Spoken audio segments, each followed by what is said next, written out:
Y bueno, la variable 3 es la distancia entre letras. ¿Qué es lo que ocurre aquí? Diciéndolo en términos. Uno quizás no lo nota al principio mucho, pero por ejemplo, la distancia entre la U y la S es muy grande, están muy separadas, pero por ejemplo, Libby, donde dice aquí, está todo súper junto, entonces es como si Libby fueran las mejores amigas, U estuviera un poco cerca, la S no estuviera ni cerca, les cae horrible el resto, y Po son su propia pareja. Entonces, bueno, eso, hay un pequeño ejercicio para determinar eso, que es repetir mucho las sílabas de una palabra, que eso puede ayudar a notar aún más los espacios que ocurren entre ellas, que aquí en Lili se nota que están muy juntas, en cambio en Po están separadas y en Us también están bastante separadas, sobre todo para el tipo de letras que son. Y esto puede ser por el tipo de tipografía usada, bueno, la clase de tipografía usada, que puede tener errores desde su concepción, principalmente con la distancia entre letras, que la letra entre la U, la diferencia de espacio entre la U y la S es mucho mayor, como dije. Bueno, acá hay un ejemplo mucho más simple donde se nota mucho más, que es con la letra de Mickey Mouse, que, a ver, podemos notar que en el U, por ejemplo, hay una distancia muy grande entre letras, pero después en el Li, entre la L y la I hay muy poca distancia, pero entre la I y la L hay una distancia enorme, entonces está este intercalado entre distancia muy corta y una enorme distancia entre letras. Entonces queda muy inestable principalmente eso. Entonces cuando las mezclamos, por ejemplo, el U, que quizá tiene una distancia más constante, con el Li, queda muy extraño. Aquí por lo menos puede notarse un poco mejor. ¿Cuáles son las variables dentro de tipografías que se ocupan para esto? Son el tracking y el kerning. El tracking es la separación de todas las letras. Yo si le pusiera más tracking, por así decirlo, a la palabra Polybius, todas las letras se separarían. Si entro a Photoshop y pongo aumentar tracking, todas las letras se me van a empezar a separar. Por lo que, si bien puede ser una solución para ciertas tipografías, no me soluciona en este caso.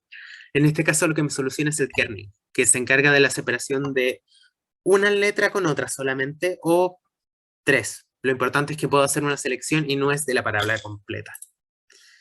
Bueno, la variable de estudio en este caso, como dije anteriormente, es la cantidad de kerning.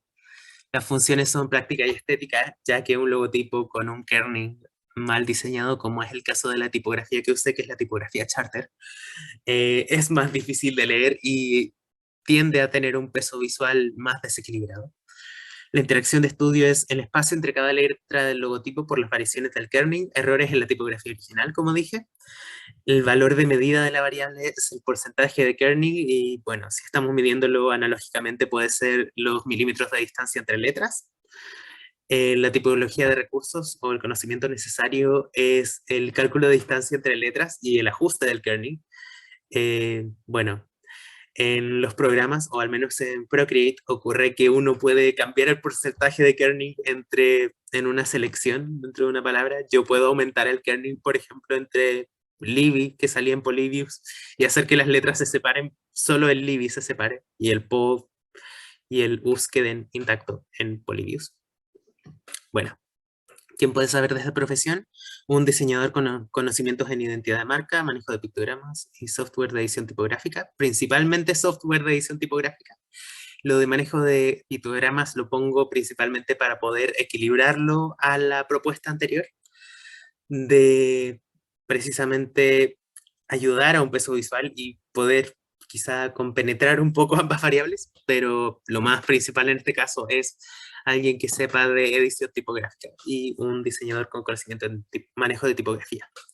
Y bueno, tecnología y recursos disponibles se mantienen y las modificaciones siguen siendo factibles de construcción digital. Puede hacerse análogo, pero no es tan fácil hacer los cambios. Es un poco más fácil investigar, hacer los cambios moviendo una barrita de forma digital y, como siempre, en una etapa de creación. Bueno, a partir de eso, en un ejemplo muy rápido, yo esto no lo terminé de editar, sin embargo, traté de hacer un poco la diferencia, que quizás es un poco complicado de notar, pero trataré de hacer que sea lo más fácil posible. Es como pasamos del Polybius de arriba, que tiene una distancia notoria al de abajo, que tiene un poco más de distancia en el Libby, si bien no está perfecto el de abajo, le falta también correcciones de bastante detalle. El Libby está un poco más separado y se ajusta un poco más a la separación en el US, por ejemplo.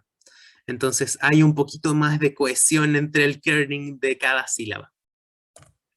Bueno, las conclusiones de esta variable son que cada vez que se ocupa una tipografía tenemos que ver si el kerning está bien, si la separación está bien, y hay que ver muy bien la tipografía. No hay que pensar, oh, me gusta esta tipografía, voy a poner el nombre de mi marca y listo, me despreocupo. No, no es así.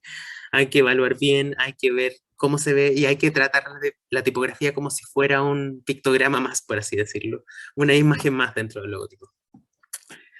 Ok, las tipografías usadas principalmente como logotipos caligráficos, como son todas estas tipografías originales como la de Mickey Mouse, por ejemplo, o de lettering, no suelen funcionar fuera de ese contexto. Por eso cuando yo pongo Lili, Lili, Lili con la tipografía de Mickey Mouse, no funciona. La tipografía de Mickey Mouse está hecha para escribir Mickey Mouse, no para escribir Lili, Lili, Lili, Lili. Entonces, a menos que sean concebidas con una intención más universal, usualmente este tipo de tipografías originales no sirven mucho. Bueno, y si el kerning de las letras no está bien ajustado, puede afectar, perdón, el peso visual del logotipo. Bueno, a partir de esto tenemos cambios en la propuesta de valor, que es que podemos pasar de un logotipo con figuras irregulares, con cierta ilegibilidad, a un logotipo un poco más legible, del de arriba, que tiene el ala, es pequeño, el kerning no está bien ajustado, al de abajo que tiene un poco más de ajuste en el kerning, el búho está más grande, es más visible y tiene un poco más de cohesión al no tener tantos óvalos entre medio, tanta figura metida. Bueno, en este caso se sacrificó complejidad a cambio de funcionalidad. Es importante, no sirve de nada tener algo súper complejo con un montón de elementos si no funciona. Es como tener una lámpara con un botón súper adornado con un montón de cosas, pero si el botón de la lámpara no se puede presionar para encenderla, la lámpara no sirve. Definitivamente no. Y bueno, este logotipo, al ser reconocible en tamaños pequeños, como se ve aquí arriba a la derecha, es más utilizable en redes sociales, dada su legibilidad, que antes. Antes no habría servido como ahora para hacer un logotipo para una red social como podría ser la página de Polybius. Bueno, entonces vemos un cambio en la redacción de la propuesta de valor, en la cual se suma a lo anterior una frase de abajo, que voy a leer a continuación.